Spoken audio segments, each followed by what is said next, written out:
மக்களே வணக்கம். சன்செட்டு பார்க்கலாம் வாங்க. நம்ம ஏரியா எப்படி இருக்குன்னு பார்க்குறீங்களா?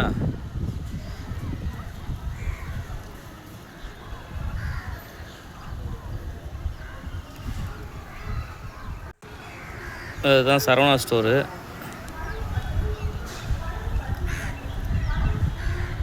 தலைவர் இன்னும் கொஞ்ச நேரத்தில் மறைய போகிறாரு. இது உலகத்தின் மிக பழமையான வரலாற்று சிறப்புமிக்க கற்கால மனிதர்கள் வாழ்ந்த இடமான பல்லவபுரம்.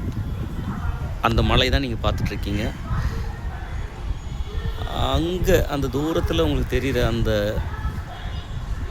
லைட் வெளிச்சம் பார்த்திங்கன்னா அதுதான் உங்களுக்கு வரலாற்று சிறப்புமிக்க சென்னை ஏர்போர்ட்டு. நன்றி மக்களே, வணக்கம். இது நம்ம ஏரியா தான், நம்ம வீடு தான். நன்றி.